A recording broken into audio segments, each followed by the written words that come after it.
For years, Elton John spoke about Princess Diana mostly in careful, guarded terms, enough to acknowledge a real friendship, rarely enough to reveal what it actually felt like from the inside.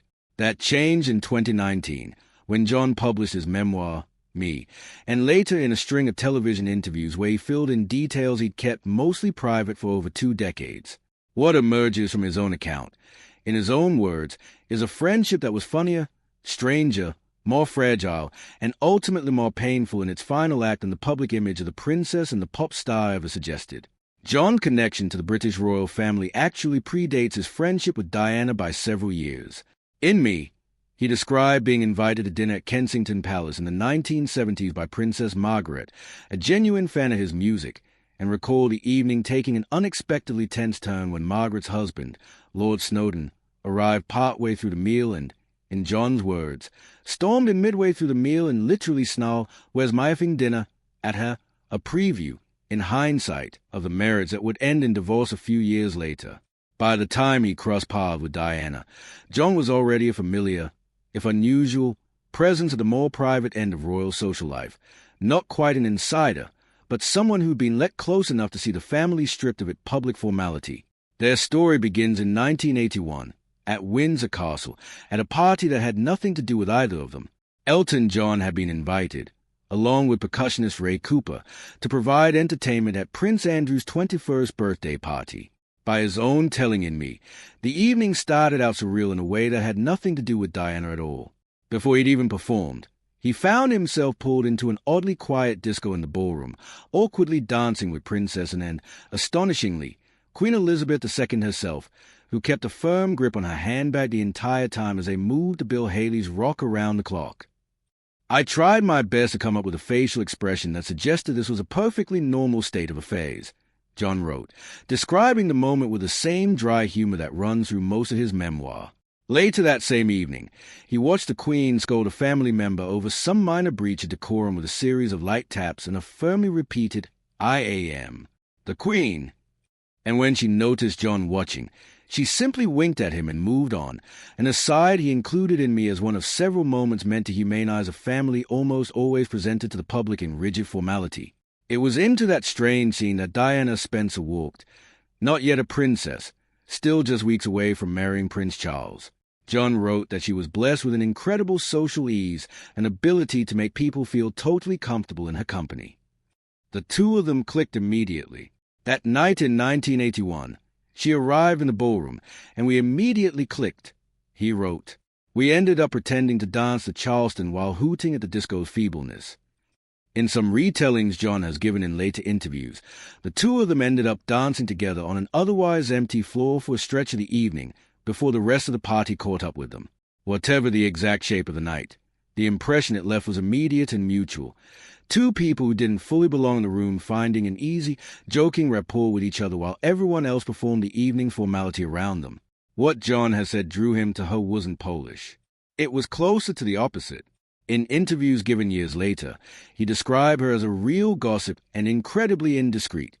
Not as criticism, but as a very thing that made her such good company. She had, in his account, a talent most people in that world lacked entirely, an ability to be genuinely funny and genuinely herself inside an institution built around neither of those things. Over the following years, their paths crossed often, and a real friendship took shape, one built, on both sides, out of an odd kind of mutual outsider status. John was one of the most famous musicians alive, constantly picked apart by the press over his sexuality and his personal struggles with addiction, which he has spoken about extensively in his own recovery and in Me. Diana, meanwhile, was adjusting to a marriage and a royal life that grew colder and more strained as the 1980s went on, and to a level of press scrutiny that few public figures in history have ever faced. Both were, in different ways, performing versions of themselves to cameras that never stopped watching. Whatever they found in each other's company seems to have offered a break from that, even briefly. Their friendship also had a shared cause behind it, AIDS awareness, at a time when the disease carried enormous stigma and widespread public fear, even around basic physical contact with people who had it. Diana's decision in the late 1980s to be photographed shaking hands with AIDS patients without gloves, most famously at the opening of one of the country's first dedicated hospital units to the disease, is now remembered as a genuinely significant moment in shifting public attitudes, and it lined up directly with causes John had already committed a large part of his own life and philanthropy to. John has also described, in interviews and in his memoir, some of the sheer social chaos that tended to follow Diana into a room. He recounted, in detail, a dinner party at his own London home in the early 1990s, thrown for Disney executive Jeffrey Katzenberg and his wife, sometime after Diana's 1992 separation from Prince Charles and before the 1994 release of The Lion King, on which John had written the music. The guest list that night included George Michael, screenwriter Richard Curtis, Sylvester Stallone, and Richard Gere, and John wrote, "The most peculiar scene of the evening unfolded when Diana and Gere, who had recently ended his relationship with Cindy Crawford, ended up sitting in front of the fireplace together, locked in rapt conversation." Stallone, John recalled, had reportedly shown up to the party hoping to spend the evening with Diana himself, and spent the rest of the night shooting the pair increasingly unhappy looks as his plans quietly fell apart in front of him. John described the overall effect Diana had on people in a room as something that could bring Hollywood superstars to the verge of a punch-up, like a couple of love-struck teenage idiots. Stories like that one are part of why John's account of Diana reads less like hagiography and more like a portrait of an actual, specific person. Funny, a little chaotic to be around, capable of destabilizing a room without trying to. By the mid-1990s, the friendship had lasted well over a decade. And then, in 1996, it broke, not over anything to do with the royal family's internal politics directly, but over a book. John had been working on a coffee table book of rock and roll photography, largely shot by his friend and fellow AIDS cause advocate Gianni Versace, with proceeds going to an AIDS foundation. Diana had agreed to write the foreword.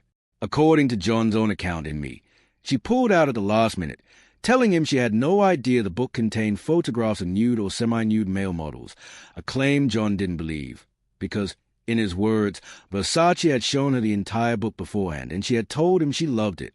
"I think Buckingham Palace didn't like the idea of a member of the royal family having anything to do with a book that featured shots of naked guys with towels draped around them," John wrote, laying out what he understood to be the real reason behind her withdrawal. He wrote back to her, by his own description, calling her out, reminding her how much money her withdrawal had cost the AIDS Foundation, and that she had in fact seen the book in advance. The reply he received, he said, was formal and cold, opening simply with "Dear Mr. John." "I was angry with her," he wrote. The two didn't speak again for months. In his memoir, John reflected on the underlying causes with some nuance rather than simple blame.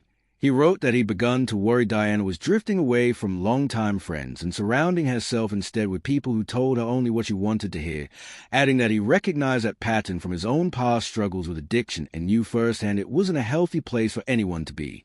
The silence lasted until July 1997, when their mutual friend Gianni Versace was murdered outside his home in Miami Beach.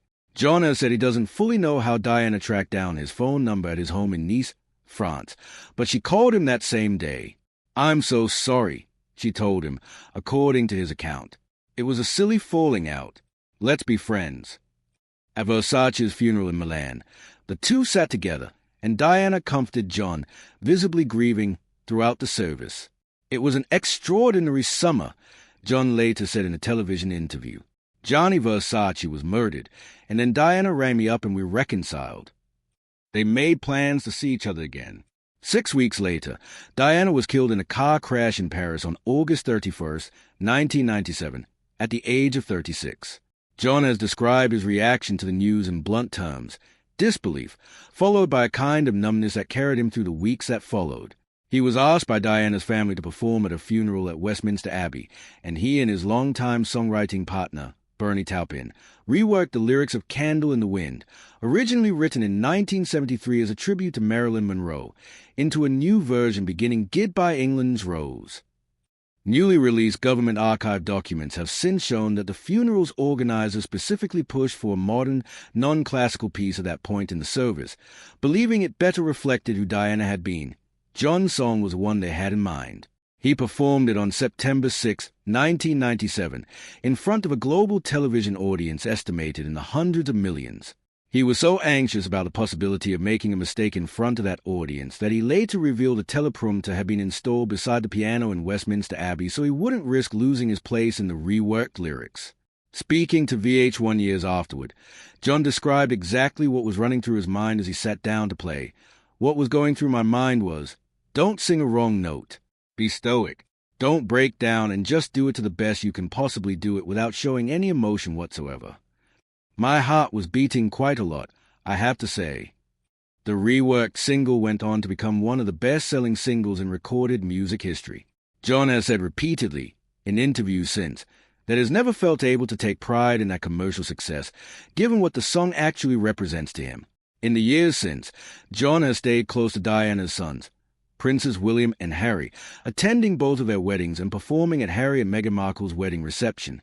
Writing about Harry for a Time magazine tribute in 2018, John recalled meeting him years earlier at a private lunch at Kensington Palace, given by his mother Princess Diana for Gianni Versace and me, and wrote about the pride of watching him grow into someone willing to champion causes he believes in, much, John suggested, like his mother had. In 2019, when Harry and Meghan faced press criticism over a private flight to John's home in the south of France, John spoke up publicly and directly invoked his old friendship with Diana to defend them, writing on social media, Prince Harry's mother, Diana, Princess of Wales, was one of my dearest friends. I feel a profound sense of obligation to protect Harry and his family from the unnecessary press intrusion that contributed to Diana's untimely death. Reflecting on the falling out and its narrow window for repair, John has been direct about his own regret. Both he and Diana, by his account, let pride keep them from picking up the phone during the months they weren't speaking, and then Versace's death gave them one more chance neither of them knew would be their last. What comes through most clearly across John's own retellings, in Me, and in the television interviews he's given discussing it since, isn't a story of fate or destiny, the language often used in retrospective tributes. It's closer to an account of an unusually specific, occasionally chaotic, genuinely funny friendship between two people who understood something about each other's isolation that almost no one else around either of them could. It had a real falling out, a real and somewhat undignified cause, and a reconciliation that arrived only because tragedy forced the issue, followed, far too soon after, by a second tragedy that made any further repair impossible. John has spent the years since trying to make sure the friendship is remembered as it actually was, rather than smoothed into something simpler.